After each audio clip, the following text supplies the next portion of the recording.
प्यारे बच्चों, ये आपके लिए नीट का स्पेशल पैकेज है जिसको हम लोग एनसीईआरटी नीट स्पेशल के नाम से इसको स्टार्ट किया है। आप शुरू से लेकर आखिर तक मेरे सारे अपलोडेड वीडियोस को आप जरूर देखो और हो सके तो आप पेन एंड पेपर के साथ बैठें और अपना खुद का नोट बनाएं। बहुत अच्छा आपको असाइनमेंट मिलने जा रहा है, तो टाइम हम लोग बर्बाद नहीं करते हैं। अब आते हैं हम लोग काम पे। यहाँ पे कह रहा है कि 4 पॉइंट चार्जेस, हमारे पास 4 पॉइंट चार्ज है जिसको हिंदी में बिंदु आवेश कहते हैं। नाम दिया है QA 2 माइक्रोकूलम, QB -5 माइक्रोकूलम, ये म्यू है, QC 2 microcoulomb and QD -5 microcoulomb are located at corners of square ABCD of side 10 centimeter. What is the force on a charge of 1 microcoulomb placed at the center of the square? तो बच्चों इसको पहले हम लोग समझ लेंगे language क्या कह रहा है। कह रहा है हमारे पास एक स्क्वायर है, उस स्क्वायर के उस वर्ग के चारों साइड का लेंथ बराबर होगा, ऑब्वियसली 10-10 सेंटीमीटर है, और उसके वर्टेक्स शीर्ष बिंदु पर चार्ज रखा हुआ है जो ABCD नाम से वर्टेक्स दिया गया। उन चार्जेस में इस तरह का नाम दे रखा गया है, QA, QB, QC and QD। अब कह रहे वो जो हमारा एक स्क्वायर है उसके स्क्वायर के सेंटर पे, तो स्क्वायर का सेंटर कहाँ होता है बच्चों? जहां डायगोनल कट करेगा। तो जहां दोनों डायगोनल कट करता है, दोनों डायगोनल का जो कटान बिंदु है, पॉइंट ऑफ इंटरसेक्शन, वो सेंटर होता है। वहां पे एक 1 माइक्रोकूलम चार्ज रखा हुआ है। तो कह रहा है कि इस पर कितना फोर्स लगेगा उन चारों चार्जेस के द्वारा। तो लेट्स सी, देखते हैं कितना लगता है। तो देखते हैं कितना लगता है।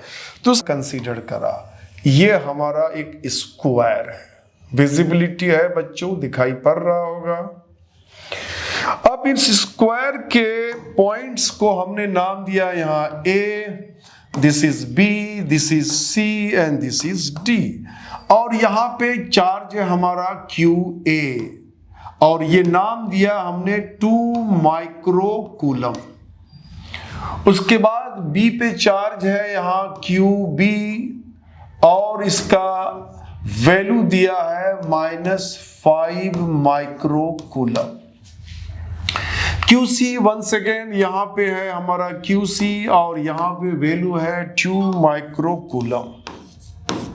और D पे चार्ज का नाम QD है और इसका वैल्यू है -5 माइक्रोकूलम। ये चार्जेस के बारे में। और चारों साइड 10-10 सेंटीमीटर का है, 10 सेंटीमीटर ईच। चारों साइड जो है 10 सेंटीमीटर करके है। आप चाहो तो साथ साथ इसका फिगर आप ड्रॉ कर सकते हो, 10-10 सेंटीमीटर है। अब इस स्क्वायर के सेंटर पे एक यूनिट पॉजिटिव माइक्रोकूलम चार्ज यहाँ पे रखा हुआ है। तो हमें अब ये बताना पड़ेगा कि उस पर फोर्स कितना लग रहा है। लेट्स हम लोग यहाँ पे पहले एक ड्रॉ कर लेते हैं, उसका डायगोनल से होते हुए लाइन ड्रॉ कर लेते हैं, कट पॉइंट निकाल लेते हैं डायगोनल से होते हुए। ऑब्वियसली वो सेंटर इसका यहीं पे हो रहा है, दिस इज द सेंटर। और यहाँ पे एक चार्ज है, नाम दे दिया Q और यह है 1 माइक्रोकूलम। और इस चार्ज पर फोर्स कितना लगेगा? This force has to be derived. ये फोर्स हमें पता करना है।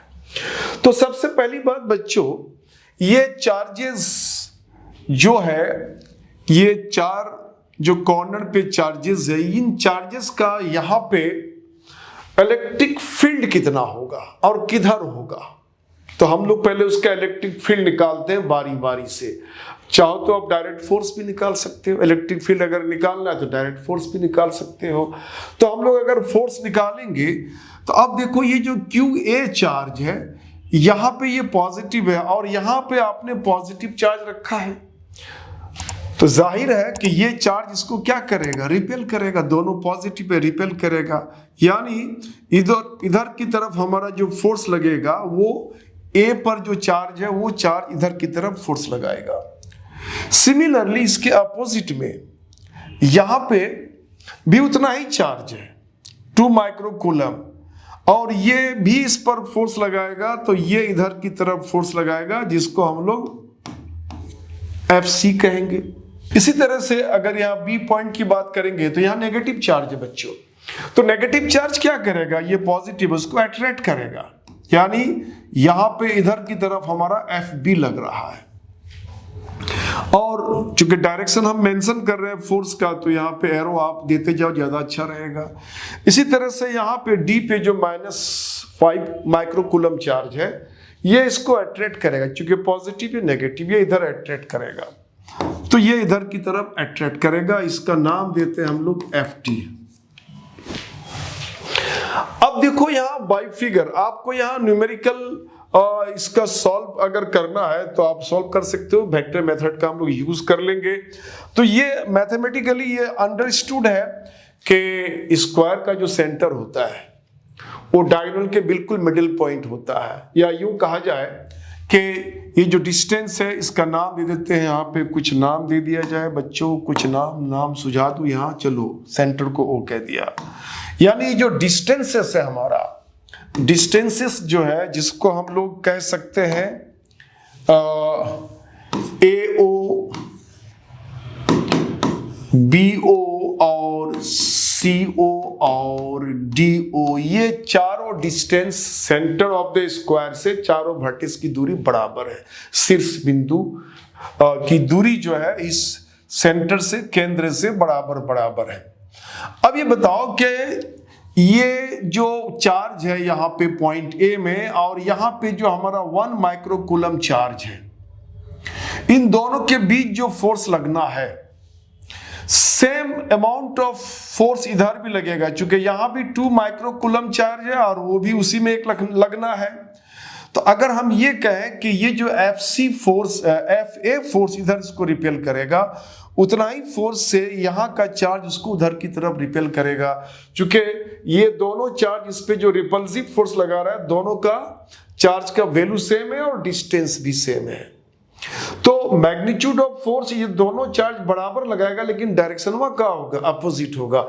तो यहाँ पे हम लोग देखते हैं फिगर से, तो अगर वेक्टर एनालिसिस से हम काम करेंगे तो हम कह सकते हैं कि ये जो हमारा Fa है, कलर चेंज कर लेता हूं बच्चों, अच्छा रहेगा। ये जो हमारा Fa फोर्स है, ये Fa फोर्स ये Fc फोर्स के इक्वल तो है, लेकिन डायरेक्शन अपोजिट है। तो वेक्टर एनालिसिस में जानते हैं, जब दो वेक्टर को हम इक्वल दिखाते हैं मैग्नीट्यूड में और डायरेक्शन भी इक्वल है तो बिल्कुल इक्वल वेक्टर हो जाएगा। लेकिन अगर डायरेक्शन जस्ट अपोजिट है, एक दूसरे का उल्टा है, तो मैग्नीट्यूड दोनों का इक्वल है, डायरेक्शन अपोजिट है, दोनों वेक्टर्स को इक्वल करके किसी एक डायरेक्शन, किसी एक तरफ जो हम लोग जो है नेगेटिव साइन असाइन कर देते हैं। तो यहाँ पे जब हमने कहा कि Fa एंड Fc इक्वल है मैग्नीट्यूड में, but this minus negative sign indicates that direction of these vectors are opposite to each other. ये दोनों वेक्टर्स का जो डायरेक्शन है एक दूसरे के अपोजिट है। अब यहाँ पे हम देख रहे हैं, अब देखो यहाँ पे बी पॉइंट पे जो हमारा चार्ज है -5 माइक्रोकूलम, दिस डिस्टेंस क्योंकि चारों डिस्टेंस इक्वल है, और ये जो डी पॉइंट पे चार्ज है -5 माइक्रोकूलम, वो इसको इधर अट्रैक्ट करेगा, ये उसको इधर अट्रैक्ट करेगा। दोनों के फोर्स का मैग्नीट्यूड बिल्कुल सेम होगा। तो इसका मतलब हम यहां कह सकते हैं कि यहां जो FB है, FB ये FD के बिल्कुल इक्वल है, लेकिन डायरेक्शन वाइज इसका अपोजिट है, डायरेक्शन बिल्कुल उल्टा है। अब हम ये कहें कि O पर टोटल फोर्स कितना काम कर रहा है, तो O पर जो यहाँ हम चार्ज रखे हुए हैं, इस चार्ज पर टोटल रिजल्टेंट फोर्स कितना है, जितने फोर्सेस इस पे काम कर रहे हैं। प्रिंसिपल ऑफ सुपरपोजिशन यहाँ लागू हो जाता है। तो प्रिंसिपल ऑफ सुपरपोजिशन के हिसाब से इस पॉइंट पर लगने वाले जो फोर्सेस का रिजल्टेंट है वो सबका वेक्टर सम होता है, इंडिविजुअल फोर्स का वेक्टर सम होता है। तो यहाँ कह सकते हैं हम लोग, hence resultant force on 1 microcoulomb charge कितना हो जाएगा, तो ये टोटल फोर्स हो जाएगा vector sum FA plus FB plus FC plus FT। उसके बाद अगर आप देखो बच्चों FA और FB का वैल्यू अगर आप सब्स्टिट्यूट करना चाहते हो तो FA का वैल्यू यहाँ माइनस FC है और FB का माइनस FD वैल्यू है और इधर है आपको FC एंड प्लस FD। अब अगर देखोगे तो ये माइनस FC और प्लस FC कैंसिल हो जाएगा और प्लस FD और माइनस FD भी कैंसिल हो जाएगा, तो रिजल्टेंट वेक्टर वहां पे क्या लगता है, 0 लगता है। यानी इस स्क्वायर के सेंटर पे रखा गया जो चार्ज है उस पर फोर्स लगेगा 0, मतलब कोई चार्ज नहीं। इसको चाहो तो आप पॉज करके आराम से लिख लो बच्चों। चलो आई थिंक लिख लिया होगा बच्चों। नेक्स्ट क्वेश्चन है हमारा 2 point charges QA and QB are located 20 cm apart in vacuum. What is the electric field at the midpoint of the line AB joining the two charges? If the negative test charge of magnitude 1.5 10⁻⁹ coulomb, this is coulomb, is placed at this point, what is the force experienced by the test charge? Simply इसको ऐसे समझना बच्चों, दो charge है जिसका नाम दिया है QA and QB, वैल्यू दिया हुआ है 3 माइक्रोकूलम माइनस 3 माइक्रोकूलम, दोनों के बीच का डिस्टेंस है 20 सेंटीमीटर और ये दोनों चार्ज वैक्यूम में रखा हुआ। वैक्यूम का मतलब जहां चार्ज के आजू बाजू इधर उधर कुछ भी नहीं, इवन के एयर भी नहीं है, वायु भी नहीं है। तो कह रहा है कि इन दोनों चार्ज के कारण उन दोनों को मिलाने वाला जो रेखा है AB पॉइंट पर है, दोनों चार्ज AB को मिलाने वाला जो मिडिल पॉइंट है उस मिडिल पॉइंट पर इलेक्ट्रिक फील्ड का वैल्यू क्या होगा, और उस इलेक्ट्रिक फील्ड जिस पॉइंट पर इलेक्ट्रिक फील्ड निकाल रहे हैं उस पॉइंट पर अगर इतना नेगेटिव चार्ज अगर हम रख दें तो उस पर कितना फोर्स लगेगा। दो डिमांड है। तो हम लोग इसको थोड़ा सा यहाँ पे छोटा करके, एक चार्ज है हमारा पॉइंट A पर QA, वैल्यू है इसका 3 माइक्रोकूलम और 20 सेंटीमीटर की दूरी पर एक दूसरा पॉइंट है B जहां हमारा चार्ज है QB और इसका वैल्यू है -3 माइक्रोकूलम। दोनों का मिड पॉइंट को हमने नाम दिया C। तो ऑब्वियसली अब ये C मिडिल पॉइंट अगर है दोनों का तो A से C B से C बराबर होगा और वो 10-10 सेंटीमीटर का होगा।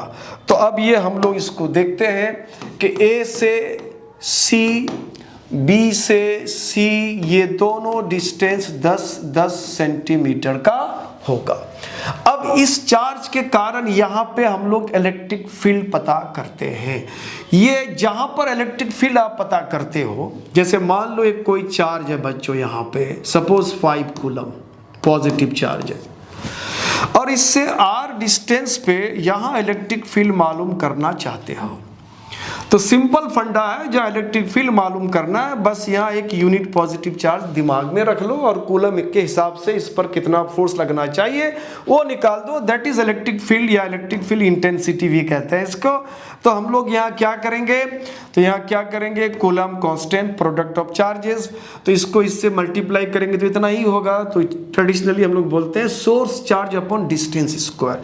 तो सोर्स चार्ज इसका इलेक्ट्रिक फील्ड होता है, सोर्स चार्ज कहलाता है स्रोत आवेश एंड डिस्टेंस स्क्वायर दिस।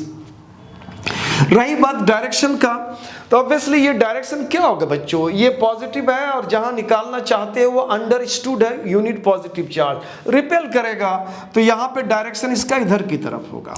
अगर यहीं पे अगर -5 कूलम चार्ज होता बच्चों और यहाँ पे हमें इलेक्ट्रिक फील्ड निकालना होता, वैल्यू तो वही आता है क्योंकि चार्ज का साइन यहाँ नहीं आता है, फोर्स में नहीं आता। इलेक्ट्रिक फील्ड भी एक फोर्स है यूनिट पॉजिटिव चार्ज पर, तो साइन नहीं आता है लेकिन अंडरस्टूड होता है जहां पे निकाल रहे हो या यूनिट पॉजिटिव चार्ज है।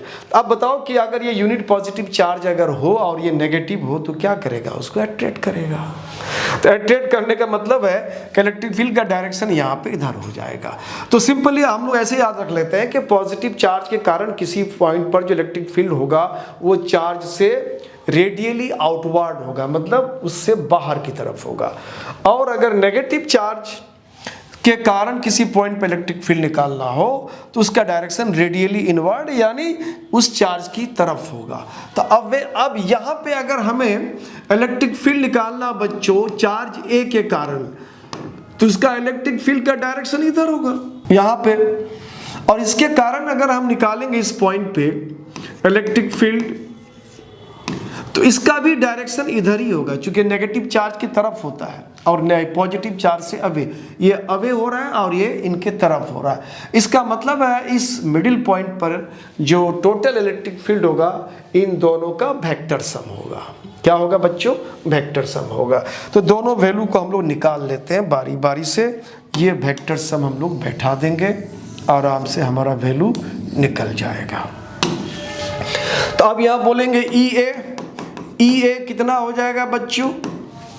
ई ए अगर हम सिर्फ मैग्नीट्यूड की बात कर लें, अभी डायरेक्शन को नहीं लेके चल रहे हैं, तो क्या हो जाएगा? 9 × 10⁹ प्रोडक्ट ऑफ चार्जेस। देखो मैग्नीट्यूड 3 माइक्रोकूलम ही माना जाएगा, साइन नहीं आता है, तो वहाँ कह सकते हैं 3 3 जा 9, और उसके बाद माइक्रो है तो 10⁻⁻⁶, और वहाँ भी 10⁻⁻⁶, तो 10⁻⁻12 अपॉन डिस्टेंस स्क्वायर। देखो अब ये दूरी कितना है? ए से सी 10 सेंटीमीटर, तो यहाँ हमने 10 कर दिया, और सेंटीमीटर चूंकि ये हमारा कूलम है तो इसे हमें एसआई में लिखना पड़ेगा मीटर में, तो सेंटी हटा देंगे तो 10⁻⁻2 सेंटी हटने से होता है, और इसका क्या हो गया? ये स्क्वायर हो गया। ठीक है बच्चों, अब यहाँ पे थोड़ा सा इसको सॉर्ट आउट कर लेते हैं। यहाँ क्या हो जाएगा? 9 9 जा 81, 10 पावर यहाँ हो गया -12, और यहाँ हो जाएगा +9, तो -3 हो गया। उसके बाद यहाँ पे देखो 10 पावर 1 अंडरस्टूड है, 10 पावर -2 है, तो 10 पावर 1 अंडरस्टूड है, 10 पावर -2 है, तो मिला के 10 पावर -1, और चूंकि इस पर स्क्वायर है तो पावर मल्टीप्लाई हो जाएगा, तो बच्चों तो 10 पावर -1 × 2 तो -2 हो गया, तो ये हो गया 10 पावर -2। अब देखो 10 पावर -2 यहाँ और 10 पावर -3 में से -2 यहाँ कट जाएगा, तो यहाँ बचेगा 10 पावर -1, 10 पावर -1। अब इतना ही रखते हैं। अब यहाँ पे देखो बच्चों, ये हमने निकाला ई ए। अब यहाँ अगर हम ई बी निकालते हैं तो ई बी का वैल्यू भी उतना ही होगा। ई बी का वैल्यू कितना होगा बच्चों? उतना ही होगा, क्योंकि चार्ज का जो मैग्नीट्यूड है वो 3 माइक्रोकूलम यहाँ भी है, डिस्टेंस भी सेम है, तो ये भी कितना हो जाएगा? ये 81 है बच्चों, 81। हाँ, तो ये हो गया। और इसको अगर चाहो तो 10 पावर -1 है, तो 10 पावर -1 का मतलब क्या होता है बच्चों? 1/10। अगर ये 81 है, ये 0 अगर यहाँ से अब हटाओगे तो डेसिमल यहाँ आ जाता है, तो आप इसको 8.1 भी कह सकते हो। तो इसी तरह से ई बी का वैल्यू निकालेंगे तो ये भी 8.1 हो जाएगा, और दोनों ही का वैल्यू डायरेक्शन एक तरफ होता है, यानी फ्रॉम ए टू बी। तो अब यहाँ अगर लिखेंगे रिजल्टेंट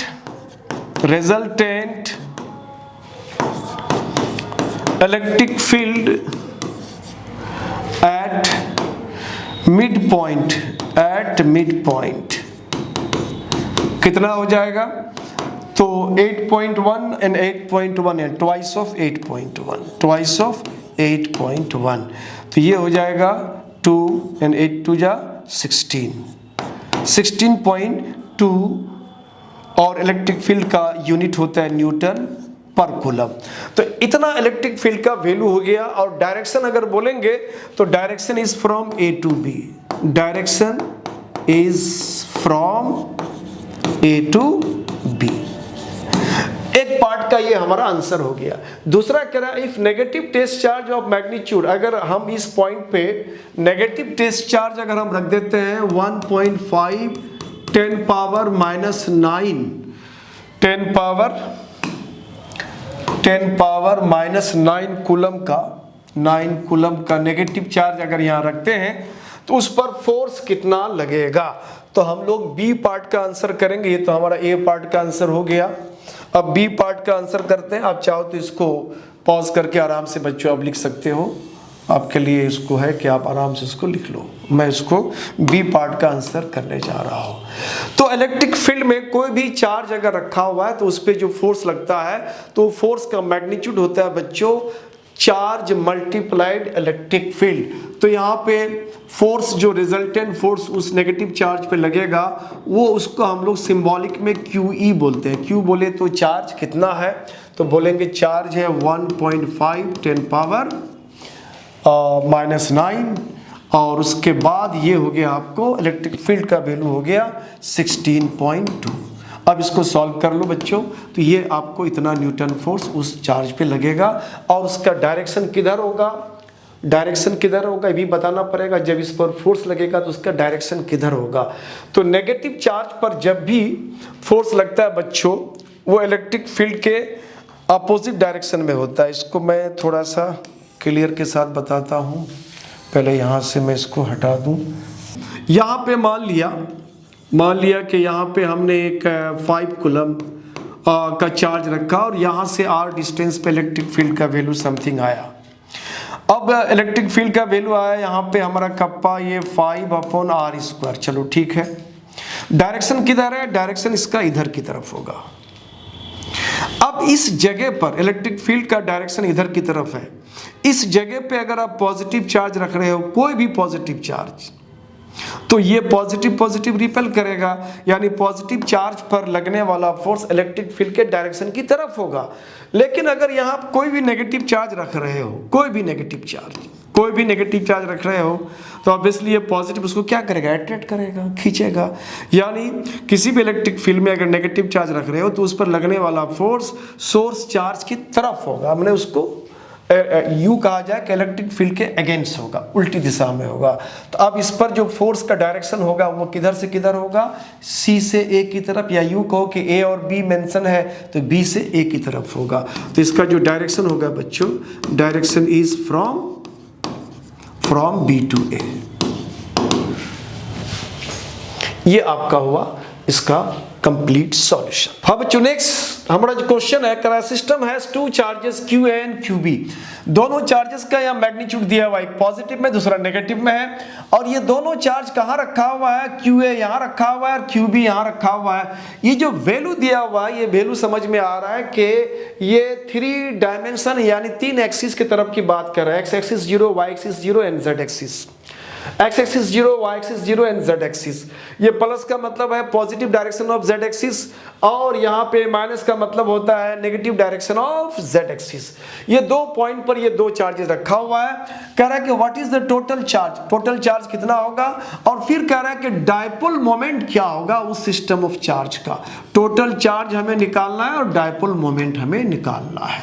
तो वेरी सिंपल, सबसे पहले हम लोग कोशिश करेंगे कि उसका पहले 3 डायमेंशन की बात करते हैं। थोड़ा सा 3 डायमेंशन यहाँ पहले हम लोग बना लें, तब जाके हम लोग को ज्यादा क्लियर नजर आएगा। तो सबसे पहले हम लोग 3 डायमेंशन के लिए एक्सिस को ड्रॉ करते हैं। तो उसके लिए एक्सिस हम लोगों ने ड्रॉ करा, मान लिया एक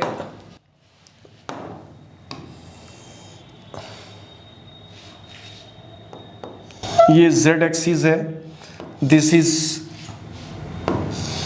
ये X एक्सिस है, ये Y एक्सिस है और ये Z एक्सिस है। अब अगर कहेंगे कि ये X एक्सिस इधर की तरफ इन्हांस करेगा पीछे की तरफ, Y एक्सिस इधर की तरफ इन्हांस करेगा इस साइड में, जिसको हम लोग 3 एक्सिस कहते हैं। जैसे ये इस तरह से आप ले लो, मैं थोड़ा कोशिश करता हूँ समझाने का। हाँ, देखो ये 2 एक्सिस हुआ, X axis, Y axis, Z axis हमारा इस तरह का हो गया। ये स्ट्रक्चर। तो हमने क्या करा, इसको कहा this is X axis and this is Y axis, और ये वर्टिकल की तरफ हमने क्या कर दिया, इसको Z एक्सिस मान लिया। ब्लैक बैकग्राउंड, ये भी नजर से नहीं आ रहा होगा। तो ये Z एक्सिस है हमारा। अब ये जो हमारा पार्टिकल है या चार्ज पार्टिकल है, ये चार्ज पार्टिकल कहाँ पर है। कहता है एक पॉइंट है A और उसका डायरेक्शन क्या दिया हुआ है। अब डायरेक्शन को अगर पॉजिटिव मानते हैं तो A का वैल्यू यहाँ नेगेटिव यानी इधर की तरफ होगा। यहाँ पे है 0, 0 एंड -15, यानी -15 का मतलब होता है ओरिजिन से 15 सेंटीमीटर दिया हुआ 15 सेंटीमीटर की दूरी पर है।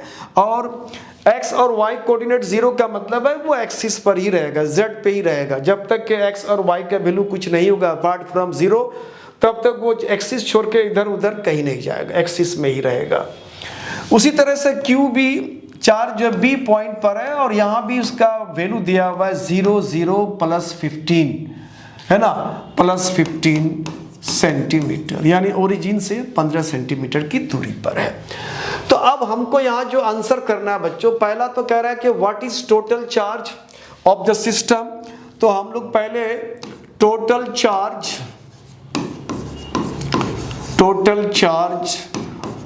ऑफ द सिस्टम, जब भी किसी सिस्टम में मोर देन 1 पॉइंट चार्जेस होता है बच्चों, तो उस समय हम लोग प्रॉपर्टीज ऑफ चार्जेस में पढ़ चुका है कि उन इंडिविजुअल चार्ज का अलजेब्रिक सम होता है।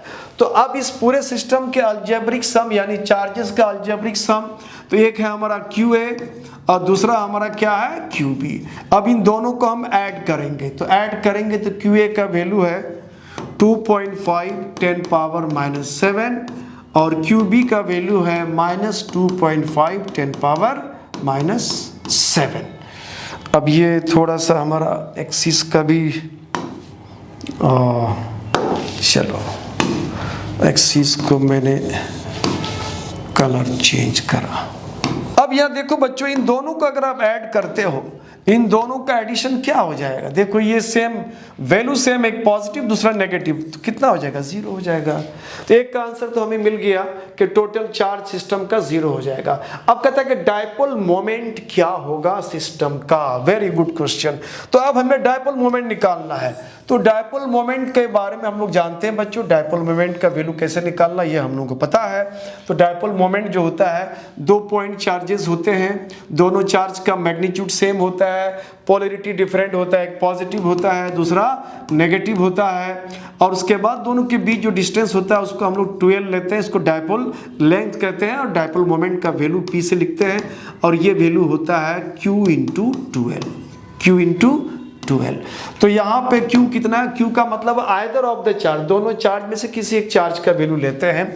तो 2.5 इंटू 10 पावर 7 -7 है बच्चों, -7, और उसके बाद होता है 12 का मतलब है दोनों के बीच का डिस्टेंस। अब बताओ A और B के बीच का डिस्टेंस क्या होगा। तो A और B के बीच का डिस्टेंस बच्चों, यहाँ पे देखो, यहाँ से ये दूरी कितना है हमारा 15 सेंटीमीटर, और यहाँ से ये दूरी भी 15 सेंटीमीटर है। ये माइनस का मतलब ये मत समझ लेना कि ये दोनों की दूरी को अगर ऐड करेंगे +15 -15 0 हो जाएगा, ऐसा नहीं है। -15 का मतलब होता है कि ये डिस्टेंस z एक्सिस में नेगेटिव डायरेक्शन में हम लोग तय किए हैं, लेकिन डिस्टेंस हमारा 15 सेंटीमीटर ही है। सिर्फ नेगेटिव का मतलब होता है, माइनस का मतलब नेगेटिव डायरेक्शन में। तो टोटल डिस्टेंस हमारा कितना हो जाएगा, A से B ये हो जाएगा हमारा 15 15 30, तो ये हो गया 30, और मल्टीप्लाई हो जाएगा, चूंकि ये सेंटीमीटर में है तो हम लोग 10 पावर -2 से मल्टीप्लाई कर देंगे। तो ये हो गया हमारा वैल्यू। अब इसको थोड़ा सॉर्ट आउट करते हैं, तो सॉर्ट आउट करेंगे तो ये हो जाएगा 25 3 जा, तो उसको हम लोग 75 कहते हैं। अब अगर हम लोग बात करेंगे डेसिमल का, तो यहाँ पे 25 2.5 को हमने 30 से मल्टीप्लाई करा, तो यहाँ तो हो जाएगा, अगर इस जीरो को यहाँ से हटा दो, इस जीरो को न्यूमेरिक्स में सॉल्व करने में थोड़ा ट्रिक यूज़ करना चाहिए। इस जीरो हटाओगे तो डेसिमल यहाँ से इधर आ जाएगा, ये डेसिमल भी हट जाएगा इसका। तो अगर ये डेसिमल हट जाता है, किसका मतलब है कि अब ये कितना आ गया 25 को 3 से मल्टीप्लाई कर देना, तो कितना हो जाएगा 75 हो जाएगा। यानी हटने का मतलब ये होता है कि 30 का हमने 10 ले लिया यहाँ से। जैसे 30 को हम लिख सकते हैं ना, 30 को लिख सकते हैं 3 × 10। अभी जो 10 यहाँ से बाहर कर लिया, इस 10 को हमने यहाँ मल्टीप्लाई कर दिया। अब 2.5 को अगर 10 से मल्टीप्लाई कर दोगे तो 25 हो जाएगा। तो ये 25 और 3 75 हो जाएगा, और इंटू 10 पावर यहाँ क्या हो गया बच्चों, -7 -2 -9 हो गया। ठीक है, लेकिन इसको हम लोग साइंटिफिक मेथड में लिखना है तो हम लोग इसको लिखते हैं 7.5। वैल्यू को हमने घटाया, 75 को 7.5 किया, घटाया, एक डिजिट इधर लाके घटाया, तो यहाँ एक पावर इसमें बढ़ाना हो, एक घटने से पावर बढ़ेगा। तो एक पावर बढ़ाने का मतलब +1 करना पड़ेगा। तो अब -9 में अगर आप +1 करते हो बच्चों तो कितना हो जाएगा, -8 हो जाएगा। तो ये -8 हो गया। अब रहा यूनिट, चार्ज का कूलम होता है और लेंथ का यहाँ पे मीटर होता है, तो cm यानी कूलम मीटर। तो ये आपका इस क्वेश्चन का आंसर हो गया। तो आप इसको पॉज करके आराम से लिख लो।